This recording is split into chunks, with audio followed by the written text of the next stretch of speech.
چې قیامت څه وخت کې برپا شي نو دغه وخت کې به دجال د قتل د پاره عیسی علیه السلام را کوش او په دغه وخت کې به امام مهدی سے پیدا کی. علما وایي چې د منځ وخت څه وخت کې راشي نو امام مهدی سے به عیسی علیہ السلام ته وایي چې ته مخکې امامت وکړه نو عیسی علیہ السلام به د مخکې امامت نه انکار وکړي او امام مهدی ته به وایي چې زه د هغه شریعت پیغمبر ما چې هغه اوس منسوخ شوی دی او ته د هغه شریعت امام چې کوم فی الحال رایج دی چې هغه شریعت محمدی دی صلی الله علیه وسلم. عزیزانو دا ټوله مسله چې څه وخت کې طے شي نو دغه وخت کې به حساب کتاب کیږي په شام کې دا الله تعالی د حساب پای تخت چې کوم دی هغه به په شام کې لګېدلی او دا ټوله دنیا د هر ګوټ نه به شام ته را روانه. په دغه وخت کې به هر شی خپل دفاین بهر کوي. که تاسو وګورئ قرآن کې راځي اذا زلزلت الارض زلزالها واخرجت الارض اثقالها وقال الانسان ما لها واخرجت الارض اثقالها دا زمکه چې دا بخپل دفاین ټول بهر راوغورځي او ځان به صفا کی. زمکه کې چې صد دفاین دي دا څومره بنی آدم چې پکې خښ شوي دي یا نور هر اشیاء چې پکې دا به ټول بهر راوغورځي. روایاتو کې راځي چې څه وخت کې د دې زمکې نه خلق بهر راوځي نو دا به په مختلف شکلونو کې وي. یو ډله به د قبرونو نه داسې راوځي چې لاسونه او خپې به نه او صرف دا تنه به وي او د غونډارې غوندې برغړي او شام ته به رواني. ملایکې به آواز وکړي چې یا رب دا څوک خلق دی وای به دا هغه خلق دی چې په دې لاس یې چرې سم کار نه و کړی او په دې خپو چرته سم ځای ته نه و تللی. نو دا قسمه خلق چې دي دا به د قبرونو نه په دې حالت کې راپاسي. اوس خپلو لاسونو او خپلو خپو ته کتل پکار دي چې اسې نه چې دغه ډله کې مونږ نشو چرته زمونږ لاسونه چرې حلال نه کوي او زمونږ خپې چرته سم کار پسې نشي. ټوله ورځ زمونږ خپې چرته رواني او ټوله ورځ زمونږ لاسونه څه کار کوي. دغه هر سړی خپل ګریوان کې وګورئ او ځان سره محاسبه وکړئ چې خپې کم طرف ته ځي او لاسونه کم طرف ته. بله ډله به راپاسي چې د هغې په دې خېټه کې به اور بلیږي او لمبې به د خولې نه بار راوځي. یا الله دا څوک دي و به دا هغه خلق دی چې په دې خوله یې چرته حلال نه و خوړلي او دې خېټې ته حلال نه و تلي د شپه او ورځ خوراک په دې خوله او په دې خېټه کې حرام. نو دا ډله به د قبر نه چې راپاسي نو خېټه کې به اور بلیږي او لمبې به د خولې نه بار. نن وګوره هر سړی آرام خور په دې ملک کې تاسو که نظر اوس غلی وای نو الال خواره به درته هغه خلق هم ښکاره نشي. هغه خلق چا 15 زره تسبیح ورسره او په خلوتونو کې ناست ځکه د هغوی خوراکم چې دی زمونږ ګټه ده. نو مونږ خو یو مردار خواره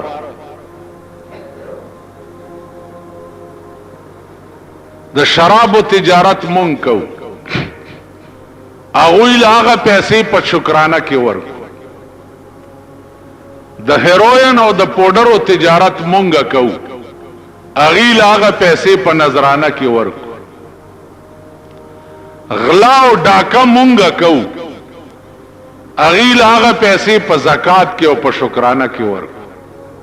نو حلال خواره هغه خلق هم نه دي. په جماعتونو کې چې کوم حضرات ناست دي د دې خلقو خوراک هم ستاسو ګټه ده. نو ځان ته وګورئ، ستاسو ګټه د دوی خوراک ده او ستاسو ګټه یقیني حرامه ده. نو لا محاله دا هم غریبان حرام خوار دي. زه دا تپوس کولی شم چې لکه ستا د کوره وظیفه راله دا دې په څه ګټلې ده؟ دا دې کم ځای نه راوړې؟ ستا د کوره ترکاري راله دا دې کم ځای نه پخ کړې ده؟ زه دا تپوس کولی شم. نو عرض مې دا و عزیزانو چې مونږ به د هغه ډلې نه یو چې د قیامت په ورځ مکه مونږه بار راغورځوي، نو زمونږ په خېټه کې به اور بلیږي او لمبې به هم د خولې نه وځي.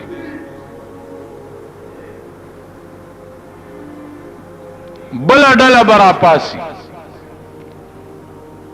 چې هغه به د خنزیر په شکل کې وي. خنزیران به خخکړی به بنی آدم وي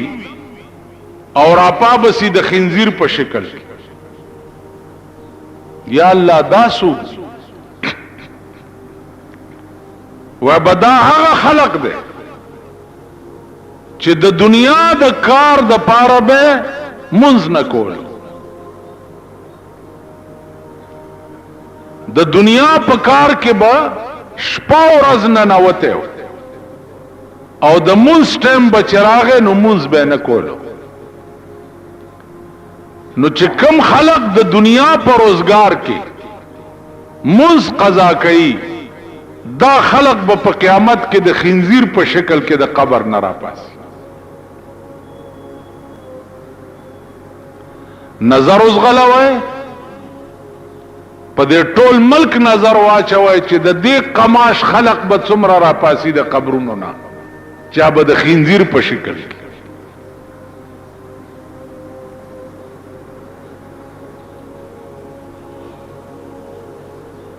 الله دې امان راکړي. بل ډله برا پاسي چې دا شونډې به په دې سینه پرتی وي او دا جبه به په دې ګوډو لګي او دا غاښونه به د غوی د خکرونو نه زیات لوی وي. په داسې خبیث او داسې مردار شکل کې به د قبر نه بل ډله راپاسي. یا الله دا څوک دي؟ و بدا هغه خلق دی چې په دې خوله به دوه مسلمانان جنگول، په دې خوله د چرته د سړی توپ خبره نه وکړي، بل به کوه په دې خوله کنستو، دوه به په جنگول، دوه به په جنگ کړه، د به تماشا کوله. نو دې خوله ټوله زندګۍ کې د شیطان ډیوټي کړې ده.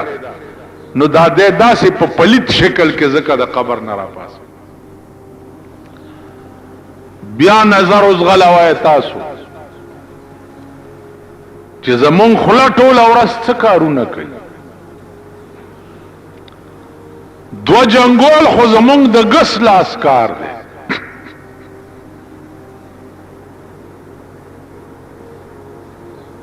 دا زمونږ ډیوټي ده.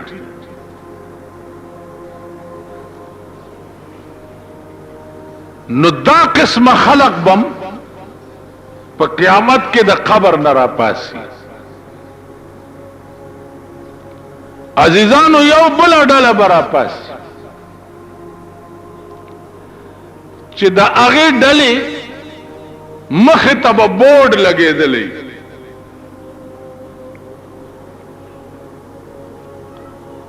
بورډ به لګېدلی او په بورډ د پاسه به لیکلي وي چې دا د زناکارو ډله ده.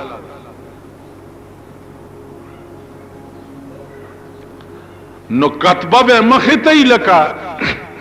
دا جلوس کې چې وګورئ تاسو دا کتبه رئیس دی هغه ورځ دلته یو جلوس تېرېدو د ترکاڼانو جلوس رئیس دی هلکه څه چل دی انکم ټیکس را باندې لګېدل لوی کتبې مطبعې لیکلې مال جلوس چاته وباسئ تاسو خود خپل لاسه داسې حکومت جوړ کړی دی چا د بجای رونه دي د بجای او ښځه وه نو هغې به هر کار وران کول هر کار به وران او نامه بجای وه نو چا مالکه ته ډېره تنګه شوه نو هر وخت به ورته فټیمون حالت آخر کې ورته ویل په فټیمو د بجای څه شي چې سوی پوزه په دا بیخ کې پرې کړی نشي په فټیمون حالت بجای نه شرمیږي سو پورې دی چې په بیخ کې ته پوزه نه پرې کړي نو تاسو د خپل لاسه د بجای حکومت جوړ کړی دی د بجای په حکومت کې جلوس خو جلوس دی چې په توده طبقې خو کې نه پرتګیستلی او دا سنبه هم داسې چس ناری کی اوم بهم ستاسو په خبره څوک غور ونه کی وای لګیاو سچاته وای دا د بجای رونه کوه ورته سو جمعه وشوي چې تاسو د جمعه ترازی او په پکې نه ها سو جمعه وشوي اندازه وکړئ د بجلیګر مولا په جمعات کې درې جمعه وشوي چې وبنئ خلق بیا اودسه منځونه کوي چې بجلیګر مولا لګه خلم لري جبم لري شور مچولې شي ها نو چې د ما جمعات سره دال ده نو په دې پاکستان کې د اسلام هم خدای مل شي چې اسلام سره بچال کی اسلام څکه د خزم خدای مل شه د خزو د لونم خدای مل شه کپرانا ورځ ستاسو لونو په بل لاس وا نه چولو او درته و نه وی چې پلاره کړتو نه کې زمونږ باچهی ده نو دا ګیره به درته بیا په متیازو کالو لونه براټینګ نه کوي لونه دا زړې خزم دی دا به درته وی چې زا چی چړه طلاق نکړي دا زړې ستاسو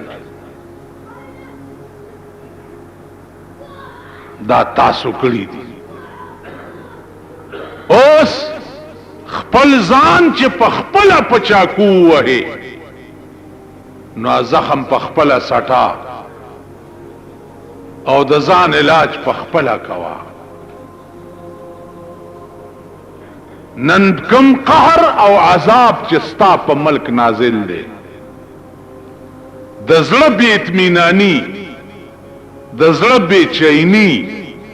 الله دې امان راکړي دا ستا ملک دی ملک وبوړي د کمیټه ایس ډی او ورته ناراضي اور سیر ورته ناراضي ملک وبوړي دانن درې سلور جمعه وشوي د بالا مانای ته د دې میر کار نو چې راغلی وی چې دلته اوبه ولې نشته ها د ده کار نو ایس ډي اوګان راغلی وی انجینیران راغلی وی چې اوبه نشته د دې متبادل بل څه بندوبست پکار دی پرون مې یو انجینیر ته ټلیفون وکړم مالا لنډی پروډم کندې که نستی دي ویلی جی میټیریل نشته میټیریل پیژنئ د سیمټو یو دوه تختې نشته چې لاندې پاسوري کیږي او کنده ټپه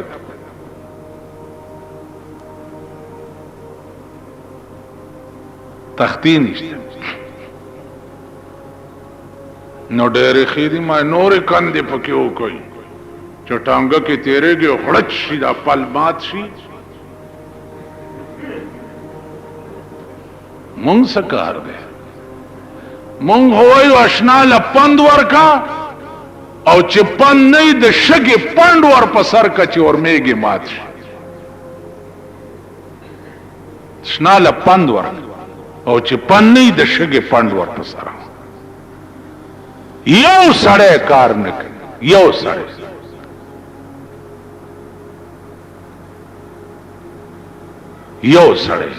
چواړیان دي چواړی ته ووایه چې دا نالی وایه که دروغه ته ووایه هلکه د علاقه وایه که ماشکی ته ووایه که د کمیټای په لیست باندې 2000 کسان تنخواه لی 2000 او په موقع باندې کار کولو والا 1500 کسانی 1500 د 1500 کسانو تنخواه د وړوکی سلیمان نه تر لوی سلیمان پورې ټوله تقسیمیږي بیا دا په ټیوبیلونو باندې چې کوم اپریټران لګولی دي دا د کونسلرانو پر کټیان دي دا ممبران نه دي کونسلران کله نه چې دا د بی ډي سیستم صدر ایوب د خدای په خړ سیلاب یوړې کیا خبره چې دا د بی ډي سیستم د رئیس ته ده د ملک بیړه تباہ هر یو د ټیوبویل اپریټر چې ده دا کونسلر پر کټې ده زمونږ د باغوانانو ډېری اپریټران چې دي دوه ورځې نه وي ایو سبزی والا دی هغه راشي مشین چالو کړي چې ټیوبویل وسوځي هاي د کور وران شه کور د تباہ او برباد شه تا چرې اچانک چې کړي دي د اپریټران چې په ډیوټۍ موجود شته که نشته نو په ډیوټۍ چیکنګ خو به هغه سړی وکړي چې هغه د خپلې خېټې درک پسې نه ګرځي هسې ما ته وګورئ په دې پټو کې خو به م غواګانې میخې ګډې چیلۍ دا خو به م لیدلي چې سریږي که نه په نور څه خو نه پوهېږئ هسې ماکوان غوندې یئ په خبره پوهېږئ نه دومره خو به م لیدلي چې په دې پټي کې ګډې غواګانې میخې چیلۍ دا سریږي نو چې دوی په دې ګیا خوله ورښکته کړي نو د خپلې خېټې په غم کې که بلې چیلۍ ته وایي چې راشه ته م وخوره لږه یعنی یو څاروی بل څاروي ته وایي چې راشه ته م لږه وخوره دومره خو پوهېږئ نو دا د ګډې او د چیلۍ بچي دي دوی چې دفترو ته راشي نو خپله خور کې سپېږمې دننه کړي چې ځان له مې څه پیدا کړی نو هغه ټیوبویل به چک کوي او وختي راته یو سړی وایي جي فایر برګیډ ته ټلیفون وکړه چې لاری راشي مال زما څه کار دی ما څه کار دی چې زه ورته ټلیفون کوم دا د هغوی فرض نه دی چې دې علاقه کې اوبه نشته ښځې د شپې تر 2 بجو پورې اوبه ډکوي زما څه کار دی دا خو به هله کېږي چې خدای زور او قوت لاس کې سړي ته ورکي او ورشي کمیټۍ ته او دا غټ غټ راوباسي راوی باسي او د سرمنې خمچین در سره او د غوږونو ته ورته ونیسي چې ودرېږه دا غوږونه په دومره وپړسې چې ته دې دپاره چې ته به ناست د تارپیټو غوندې صرف په دفتر کې ته به علاقه نه چک کې هر علاقه کټکولیان وګورئ برتی کړي دي کټکولیان دا غریبان ما ته ګورئ ما ته اوس یې اوبه راوړې ورشئ که د چا اودس نه نه شرمېدلی ملک ګورئ کښېنئ څه ویرېدئ خدای موال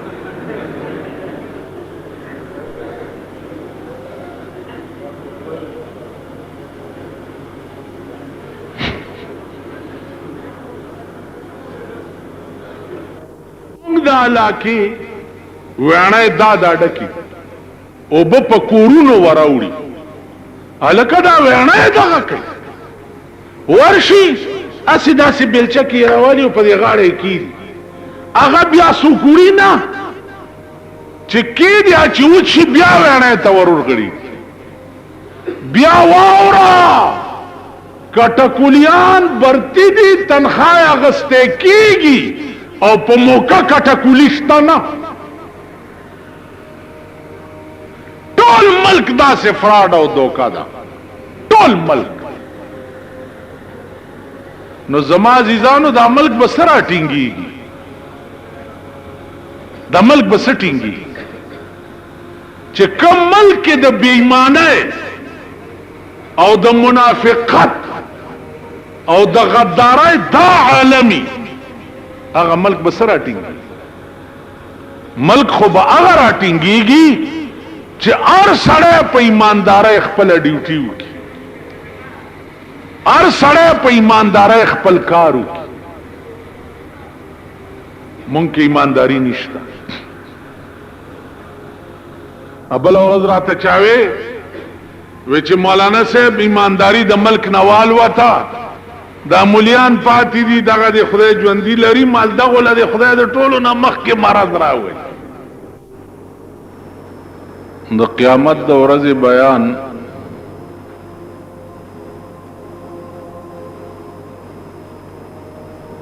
ستاسو په مخ کې کافی مودې نه را روان دی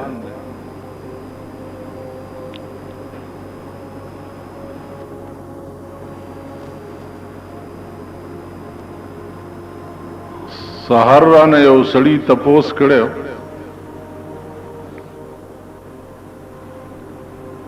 چې دې ورځې ته یوم الدین ولې وایي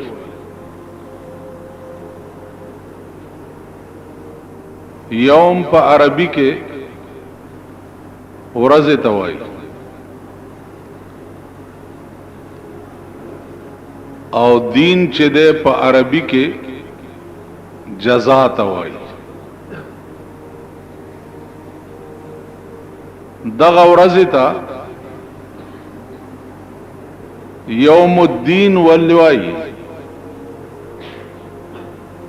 ځکه چې دا ورځ د جزا ده هر سړي ته به په دغه ورځ باندې د خپلو اعمالو جزا او سزا ملاوي د دې وجه نه دې ورځې ته یوم الدین وایي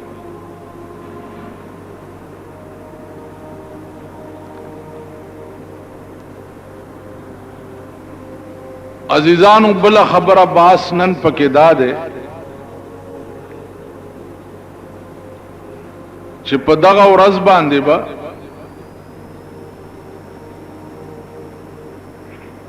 دا الله تعالی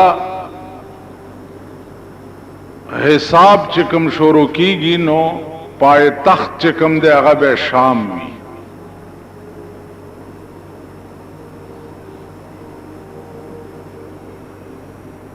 مخلوق به ولاړی انتظار به د دې خبرې وي چې حساب به کله شروع کی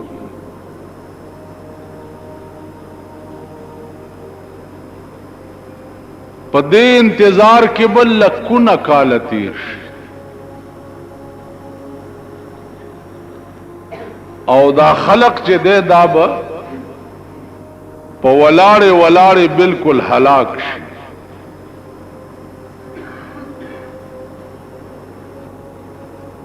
تقاضا بداو کی چې یا الله حساب شروع کول پکار دی که زمونږ فیصله د جهنم ویم چې جهنم ته لاړ شو خو چې اوس حساب شروع شي او د دې میدان نه لري شو.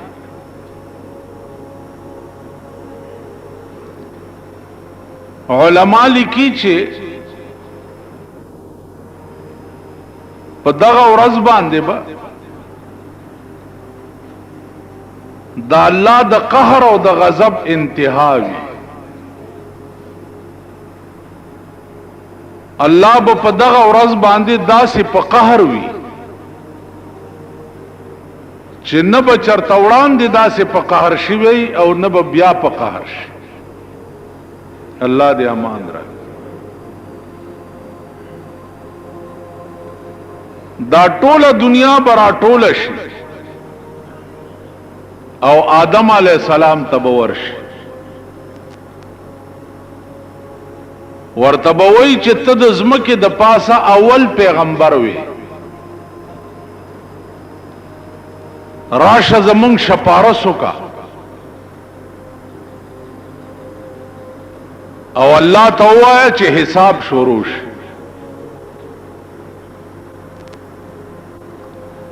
آدم علیہ السلام به ورته فرمایي چې ما په جنت کې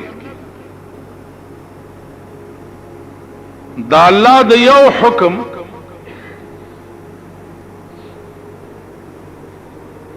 عدولی کړي و. الله را تویلیو چې فلا تقربا هذه الشجره دی بوټي ته ور نږدې کی او زه نږدې شو نو هغه سترګې زوس نه لرم چې زه الله ته ورشم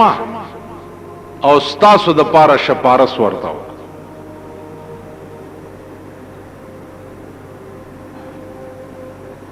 دې ته ښه سوچ کوئ چې اول الناس آدم علیہ الصلوۃ والسلام غوندې پیغمبر د 1,40,000 پیغمبرانو پلار په جنت کې اوسیدونکي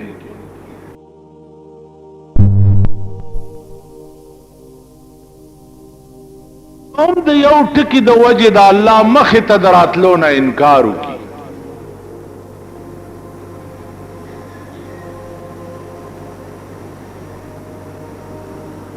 نن ستا په ملک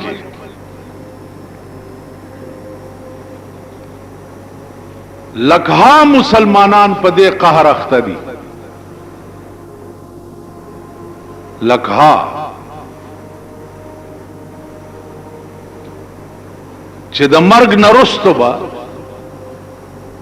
زما دا پیر چې دی دا ما جنت ته بوځي او زما د پاره به خدای سره جګړه کوي او ما به پی بخي. لکها مسلمانانو دا عقیده ده.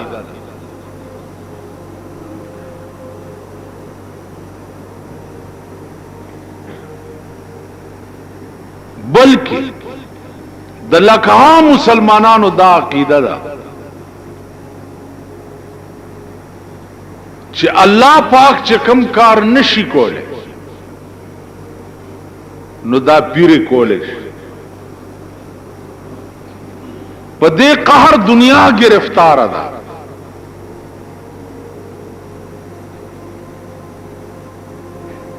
یو عجیب درته وای د دې خلقو په مجلسونو کې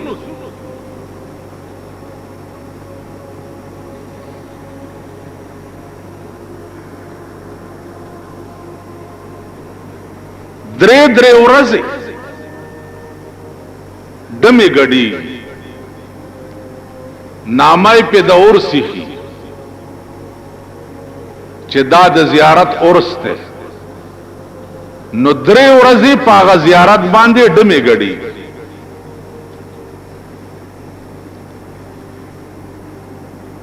نامای په د عرسي خي او 3 ورځې ډمان او قوالیان ناشتي په قبرونو باندې او دوپړای او باجې غږی دا قوم زرګونو تعداد کې ورتناستی او بیا په هغه ډمتوب کې هغه مشر پیر ناستی نو ار یو ورزیا پیر ته سجده وکي او هغه پیسې ورکي او بیا چې کوم ده اډم لاړ شي هغه سجده وکي او هغه پیسې د پیر صاحب نه راوړي دا اورېدو خبره درته نکوم زار کار ما په خپل لیدلې کله سیکانو د ګوردوارې تپوس ما نه وکي چې سیکان په ګوردواره کې سکي نو ما په ګوردواره کې وخت تیر کړی دی ما ته معلوم دي چې هلته سکي کله هندوانو د مندر تپوس ما نه وکي نو ما د هندوانو مندر کې وخت تیر کړی ما ته پته ده کله انګريزانو د ګلجې تپوس را نه وکي نو ما د انګريزانو تقریرونه په ګلجو کې اوریدلې دي ما ته پته ده دغه پیرانو مجلسونو ته زتلې ز پکې ناشته او دا منظرونه ما پسترګو لیدلې دي اندازه وکړئ چې دوپړای او باجی پیغمبر دې ته مزامیر او شیطان ویلي دي دا د شیطان سرود دی او یو قبر ته تو ولی او بزرگ وی او داغه په قبر باندې د ډمان کینولی دي او دوپړای او باجی پیغه او دا قوم زرګونه ورته ناست زرګونه قوم سکه خزي ورته ناست دا لچره خزي بوتل غریبان په دې رنگ کې خزي چې د لچرتوب تبوزي د معتبرو د خزو خو حال موای هغه تاسو ته پتا نن را تسار چاوي چې په صابرینا سینما کې بلو پرنټونه چلی او نن اخبار کې داغه خزو بربند فوټوان راغلي دي چې په دې سینما کې داسې بربند خزي چلی نو ماوي چې زه سوکم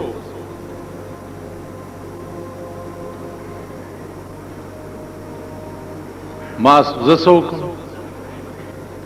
دا زما کار دی زه خو به تقریر کې وایم د مورمړو پلار مړو ته بیا زما تقریر کده سی ای ڈی پر ریکارڈ باندې راشي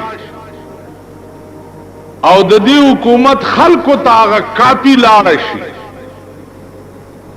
نو دې حکومت کې داسې سړی شته چې فورن په باندې ایکشن والی او په خپل د یو عوامي سړی په شکل کې سینما تلاړ شي او پکې کینی او وی ګوري او فورن هغه سینما سیل کی سیل نه بلډوزر ورته راولي او پیاواري کدا ملک چرته د سړو د زامنو ملک وې او په دې ملک چرته د انسانيت حکومت وې نو بیا خو اسانه خبره څوک ماته وایي چې تاسو هم د پیپل پارټای سره مرګري یې او د پیپل پارټای حکومت ته په دې ملک باندې معلوم ور سره زکه مرګري وجه درته وای ما په بجلیګر کې د جمعې مونږ کولو هغه افسران وایي چې دلته مونږ د مونږ بندو دا سرکاري ځای دی او د بار خلق دې ځای ترازي معلوم بسنګ بندې بجلیګر خلکو ته مې وایي چې څنګه چل کوي ویلې ځان په وجنو لکه استاد ته جمعات کې زه وایم چې څنګه چل کوي او تاسو ځان په وجنو وج نه پی ها نه نه ټول وای اوس هم د دې گیټ نه بار او باس او په دې سړک درته یو پولیس غارت راځي چې هغه سره کوتا کیوي کستا سولار معلومه شو چې په کومه لار منډه کړي نو زما په دا مخ تو کوي ما ستاسو په هر رنگ تماشې کړي دي په هر رنگ دا سه یو ځل راته په جلوس کې وې ویل مولانا سه ورزو په دې ګورنمنت هاوس مالا لکه ساړه خوري ویل نه خو چې په دې پل وروختو او دا د پولیس ډنډې او د انسو ګیس دا ټوپکې ولیدې ما تا مرګرو وی چې ټینګې غم دي پولیس سره ډېر لګروستو ګوره چې روستو مې کته هیڅ کوم نو اسیم تاسو دا شیخان میخانی تاسو به د خپل منډې په دغه کوڅه وګورئ لارې به درنه غلطي ما په هر رنګ په دې قوم تجربه کړې په هر رنګ نو ما ته وی چې نه څنګه به بندګی رانه ما غ جرنیل ته ویل چې نه به بندو ویل نه بندوي مالنا ویل سبا به زرازه سبا لراله د بجلیګر سلور نیم سو کسان ولاړو او جرنیل سره داسې لخت او پلاس کې او په وردای کې لخت داسې او خوځولا ویل جو لوگ کہتے ہیں کہ یہاں نماز نہیں ہونا چاہیے وہ ادھر ہو جائیں اور جو کہتے ہیں کہ ہونا چاہیے وہ ادھر ہو جائے او بار فوجی غارت ودرول او چې ټول خلکو د فوجي غارت توکت ټول دی خو درې چې نه دی کېده پکار زی आवाज ولار پاتې شو جرنیل مال لخت او خذل مولانا صاحب ابي التزر علم ماغي سره ودرې مال ابھی میں بھی کہتا ہوں کہ نہیں ہونا چاہیے کیوں کہ بغیرت قوم کا امام کبھی غیرتی نہیں ہو سکتا دا بغیرت قوم امام غیرتی نشی کے دے تاسو خیال راغی نو خبر دادا چې مونږ هم د دې قوم مليان یو زویم کدا خزه تاسو منتخب کړي دا او مشره کړي دا پوښوي مونږ هم کا نور سني تعویز ماویز لا او دم مملا ور مرګري جډه راخده چې د قوم منلې دا بلا تور اور پسې ک جمعتونو کې وبني او ک بجلی بندي او ک بمبه ماتي ډیره خدا خدای پاک نور دا قوم در په در سمکار دی اله خون کړي دی خون یو را منډي وي جی ټیک سره ډیر شکر تاک وی اشنال پند ورکا چې پند نه د شګي پند ور په سر کچ ور میږي مات تاسو به وګورئ په پاکستان چې په کوم رنگ کې عذابونه او قهرونه به نازلېږي رنگ به درته خیر زه خوس عمرم تیر دے مړ به یا به ژوندې ما او درته به وخیم او د قبر نه به आवाज نشم کولای چې مزه وا بیا دام درته وای چې دا موای چې مونږ خو پلانې غلط کار نه وکړي دا الله قهر او عذاب چراشي په دې بالا مانای چې سیلاب راشي نو سیلاب دا आवाज کوي چې دا جمعات ته ما وړه دا आवाज کوي جمعات د ټولو نامخ کې ورانه پم د موسی علیہ السلام په قوم چې عذاب راغې ځوانان پکې بيزوغان شو او سپینګری پکې د خنزیر په شکل شو کونو قردتن خاسئین چې خیره وکړه موسی علیہ السلام خپل قوم ته کونو قردتن خاسئین ځوانان بيزوغان شو او سپینګری پکې د خنزیر په شکل شو موسی علیہ السلام ویل چې یا الله دا سپینګری خو دی خو غلط کار نه وکړي ویلی دوی دی غلط تا کتاو منی کولی نا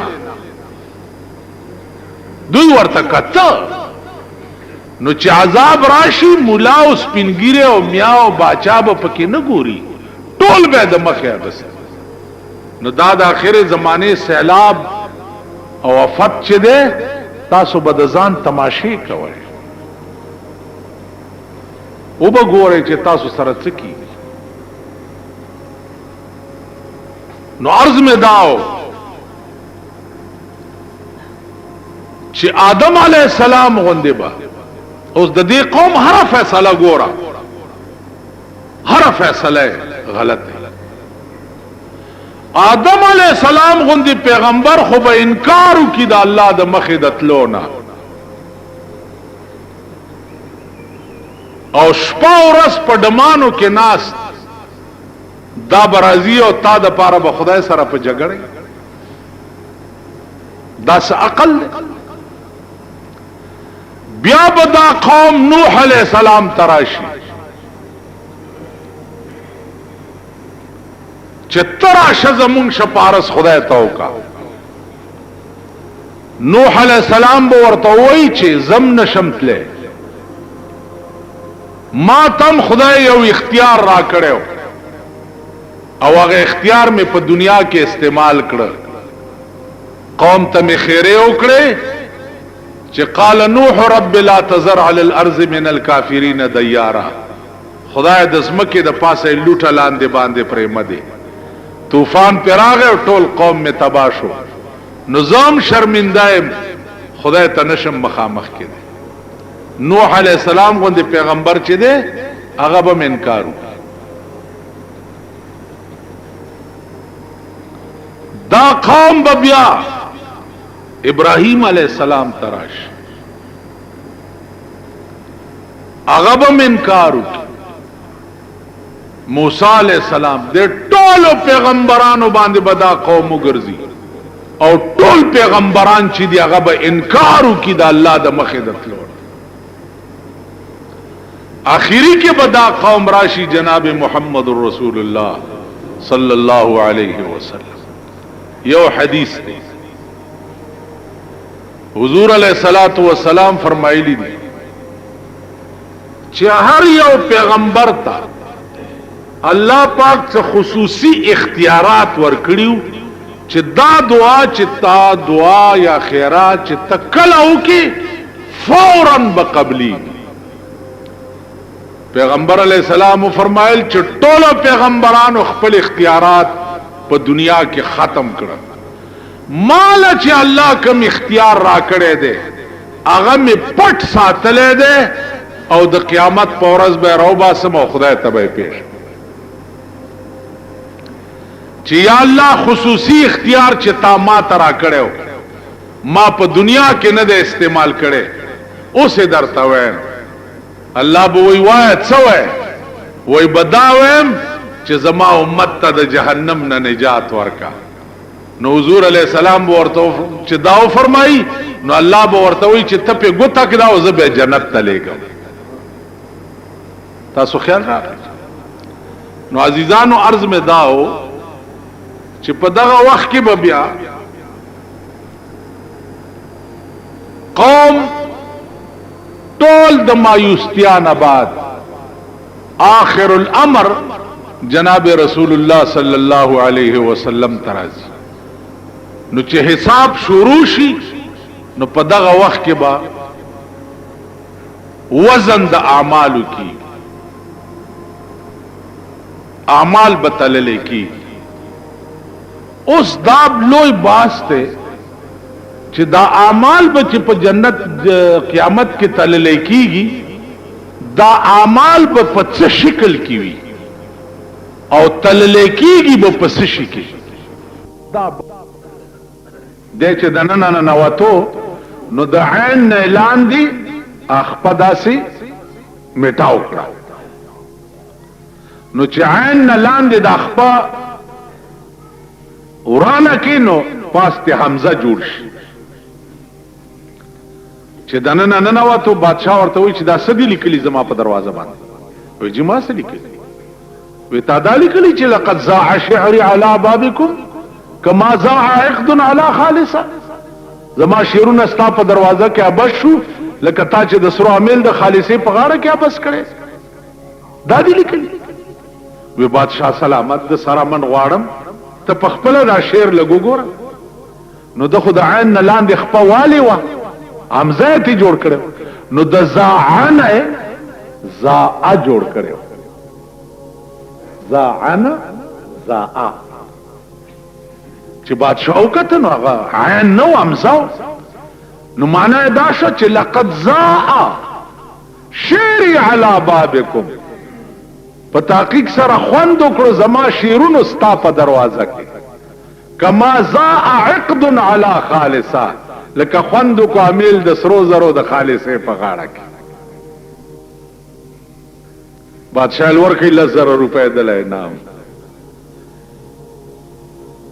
تاسو خیال راغی عقل دې حد ته رسېدلی،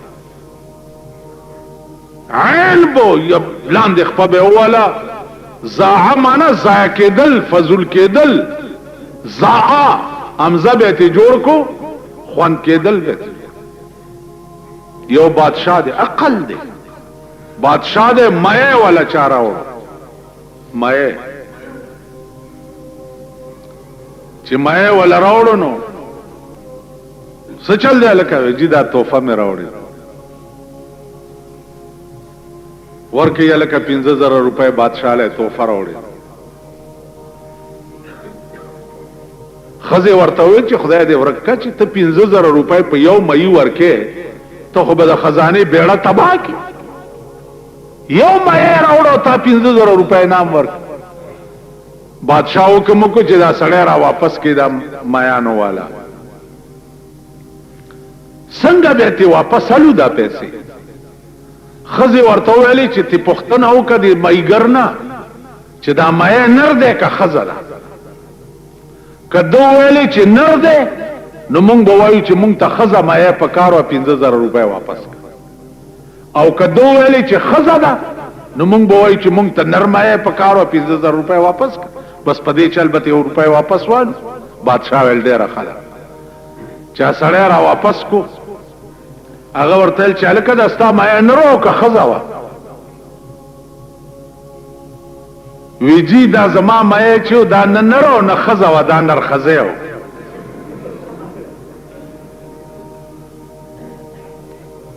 بادشاہ خزه ته وکتل ویلو سوال ورکې ویل 15,000 روپے نام نور. تاسو خیال را عقل دی حد ته رسېدلی. کما اوس په ایمان ووایي، په ایمان ووایي چې تاسو دلته د جمعې منځو او دی جمعات نه باروزه یو څوک درنه تپوس وکړي چې دا د جمعې منځ مو کو دا خطبه واجب ده او که سنت ده. یاره که دا تاسو له درځیم زه به د سړي زوی قدام ده چې تاسو د دې جمعې منځ کو نو د جمعې منځ کې دا جمعې منځ کې دا خطبه واجب ده او که سنت ده. او یا درنه دا تپوس چاو کو چې دا د ماسپخین خو اصل 3 رکعات فرض دي، دا د جمعې 2 والی د جمعې 2 والی. کدا تپوس درنه دل تبار چاو کو تاسو له نه. نو د عربو عقل دې حد ته رسېدلی و او سره د دومره اوچته عقله او د دومره اوچته فهمه او د دومره اوچته کماله قرآن ورته اعلان وکړو. قرآن اعلان وکړو چې وَإِن كُنتُمْ فِي رَيْبٍ مِّمَّا نَزَّلْنَا عَلَى عَبْدِنَا فَأْتُوا بِسُورَةٍ مِّن مِّثْلِهِ. که تاسو په شک کې یئ چې دا کم کلام زما دا پیغمبر بیانوي چې دا د خدای کلام نه دی، که په دې شک کې یئ نو فاتو بسورة من مثله، یو صورت د پشان پیدا کړئ نو تاسو پرشتیا یئ. انا اعطیناک الکوثر دا په ټول قران کې وړو کې صورت دی. د دې عمر یو وړوکې صورت هم جوړ کړي د دې پشان نو تاسو په سچ او دا قرآن چې دی دا بیا د خدای کلام نه دی د دې دومره لوی عقل خاوندان خپل تور او ډال کې خو او وی منلا چې د دې کلام جواب نشته نو عزیزانو عرض داو چې هغه خلق چې د دومره عقل سره بیا مسلمانان شو د دومره عقل سره هغوی بیا اسلام راوړو نو دا نن قرآن او حدیث چې تا سره بالکل کمپلیٹ هغه سي محفوظ دی چې څنګه نازل شوی او څنګه ویلې شوی دی دا د دومره اوچت عقل برکت ته به څه استا عقل بسې بیا په پاکستان کې عقل لټه پاکستان قوم کی که عقل وے دا دی قوم گورے ہر فیصلہ غلط ہر انتخاب غلط ہے ہر تجویز غلط ہے دس ملک دے نن اخبار کی په دروغ چا د ځانه بیان ورکړی دی د دیوبند مفتی اعظم صاحب ویلي دي چې خزه چې دا د ملک وزیر بادشاہ او مشره وزیره جوړې دیش الک عاصم شوی دا مونږ منلې ده فتوی سکوي په خبر ګستر ګوړاند شي د فتوو ضرورت څه دی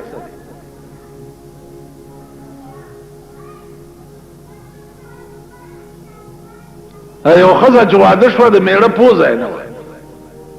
خزه ورته بې پوزې لی ورکړې ویل خور دا بونجې چې دی ما ته په دې منظور دی لکه د سرو زرو پوزې چې نو مونږ دا بونجې په سرو زرو پوزې منلې ده چې دې قوم منتخب کړي خدای پوهېږه قوم پوهېږه فیصلې پوهېږه زمونږ څه کار دی ورته فتوی چې ملا ورکوي فتوی سراج احمد دین پوری فتوا ولی ورکی اغم دو یو مستقل دنیا پیر دے خلق لاسونه سپی دا دا بت پرست زامن دا دا مشرک زامن چی دی تو ورته وایا چې خدای پاک بیگا چی دے دا اسمان نا گلون راورول وی بخوا او کورته چې پلانی ملنگ چی دے بیگا دا اسمان نا گلون سبحان اللہ صبح دا آغا دا مشرک او دا پلیتی زامن کوئے خدا دا کار کرے دے پڑے نہ لگی او کوئے پیر صاحب دا کارو کا پیر ٹولش پا دا غلو ڈک تیزونا چاہی ٹولش پا پسکایا چاہی دی ورتے دا پیر صاحب زمان دا شپیٹ اندام پروتی نو اندام اس قرآن کا پا دیو خورم اندام سڑے چدا سی پروتی یو لاسی دی خوئی یوی دی خوئی یو خپای دی خوئی یوی دی خوئی ملای پزمکا نو اندام خپروتی کرتی دا بے ضمیر خواب قرآن دا تا خورم چه زمان پیر بیگا اندام پرو تاسو خیال را گئی نو عرض میں داو چی چرتا دا قومی یا دا خلقی سراج احمد دین پوری قرآن و حدیث نوی دا ثابتا دا چې خزه سربرای مملکت جوړې دیش قرآن او حدیث نه ثابت ہے پغبر ګوړاند شي قرآن کې کم ځای کې دی قرآن کې کم ځای دی د موږ سب خرچلولې دي موږ قرآن نه دی ویلې و یو کار دی شوی دی نو هر سړی خپل نمبر یې جوړوي اغا بیانونه باور کوي چې زمام نمبر جوړ شي ګورکه څه راکړه ګورکه څه راکړه او پس غلی کې نه د خدای د قهر انتظار کوي چې کله به در باندې نازلېږي کم خدای چې په چین کې او کم خدای چې په روس کې او کم خدای چې په امریکا کې او کم خدای چې په برطانیه کې زرګونه او لکونه خلق په زلزلو په جازونو غرزیدو تبا کولی شي، خدای په پاکستان کې هم دا کار کولی شي. خدای د قهر انتظار کوي چې کله به راځي در باندې او کله به مرانیسي او رانیولي یې انشاءالله خلاصېږي به نه او نه به تښتېدی شي. غلی کېنئ پاره، که ملا دې ځان له په قهر اخته دی، که پیر دې ځان له په قهر اخته دی. بھئی د خدای خاطر وکړئ، د رسول خاطر وکړئ. لږ سړیتوب خو زده کوئ. خیر دا ملک دی، اخبار دی. سبا که ما پورې دا لکۍ چاره وتړلم اخبار کې به ور زه دې وام ټوپونه بیا کړ خبر به هم نه. خیر دې ملک کې څه ګرفت پکار دا دی چې کم بیان اخبار کې راځي چې داغه بیان ورکوونکي دستخط ورسره وي. خیر ستا انفارمیشن محکمه څه دپاره